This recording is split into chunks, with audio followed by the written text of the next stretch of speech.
Did you ever consider that your thoughts, your very own thoughts, are the main reason for most of your suffering and unhappiness? The best thing to do is to stop believing it and to somehow stop associating with the contents of your mind. Today I'll cover why that is, as well as explore some ideas that might help you do that. If you're new to the channel, I'm Other Monk, and here I explore topics related to mindfulness, as well as things that will help you develop your inner world. A thing most of us deny even exists these days, which makes no sense, because it can be the ultimate source of happiness regardless of what is going on in your life. Most of us mistakenly think that all the things that come into our head happen consciously, when in reality very little things do. Our conscious experience is more of a representation, a fraction of the million and billion things that happen in our unconscious mind.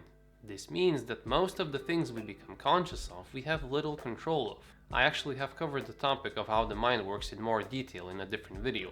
I'll link it somewhere here and you'll find it in the description as well if you're interested. Just knowing that we have little control of the things that come into our consciousness can already provide some relief, as when we stop associating ourselves with the contents of our mind, we free ourselves from a lot of suffering. However, just knowledge alone is not enough. We need to actually experience it. In other words, we need to develop an intuition that is not just intellectual, that the things in our head are not always real. And that requires practicing mindfulness. To put it simply, mindfulness is essentially observing one's thoughts and emotions, observing one's inner world, and meditation is probably the best skill to do so.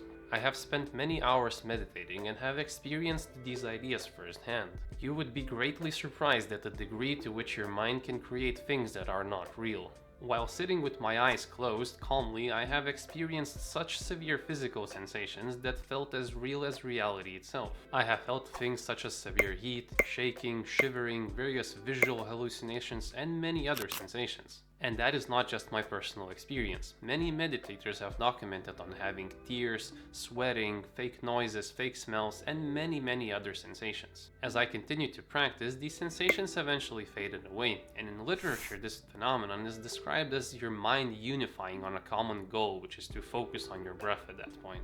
I always wanted to somehow show this concept of how the mind can create things of the craziest degree to my wife, who isn't that into meditation. One day we were at our friend's wedding, and as we stepped outside, my wife asked me, "Do you smell that cake?" She was referring to a specific smell of a traditional cake we have here. I looked around and I saw the cake, and it was wrapped in plastic, and there was no way it was providing any smell. I looked at her and said, "There's no way there's any smell coming from it. Look, see, your mind created a smell in order for you to want that cake more. There's no actual smell." And your mind can create various things that are not real, not just smells. And I could talk all day about this, but it will have little meaning until you actually experience it yourself.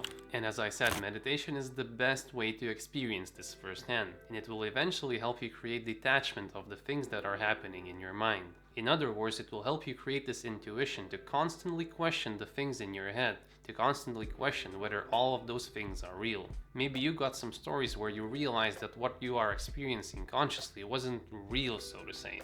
Let me know in the comment section. I would love to read all about it. I actually encourage everyone, with meditation or without it, to question every single thought that comes into your head. Question whether it is real or not. I'll use some advice from Martha Beck, one of the best life coaches in the world, who has helped many people get their life on track. The key is to trust your non-verbal felt experience. If a thought causes suffering, it isn't true. Our ability to think in thoughts is so new compared to how old we are as a species that it even makes some logical sense to trust your felt experience more than the words in your head. Absolutely any situation in life can have two perspectives. It all depends on what you believe in. As Hamlet puts it, there's nothing either good or bad, but thinking makes it so. Martha Beck actually has a fun exercise that she has her clients do to help them shift their mindset towards a more positive way of thinking. It's called telling your life story backwards.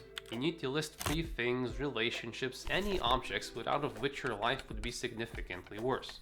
Then choose your favorite thing of the 3 and write down the most recent positive turn of events that allowed this thing to happen. For example, if one of the things was your significant other, maybe it's a story of how you met them.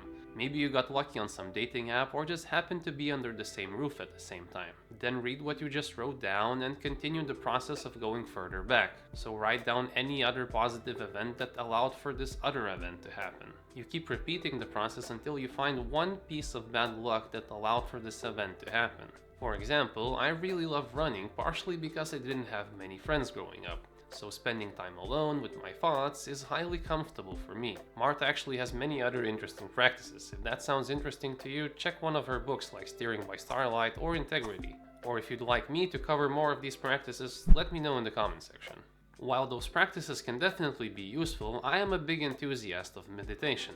Most of the things those practices cover I have experienced just by sitting and observing my mind. With consistent and diligent practice, meditation will eventually change your perception of reality, and you can free yourself from the prison that is your mind. And that is all I wanted to share with you today. If you found this interesting, you might also enjoy this video where I talk about how to start enjoying meditation. Or this video where I talk about how meditation can rewire your brain through these interesting experiences called insights. Thank you all so very much for watching, stay mindful, and I hope to see you in the next one.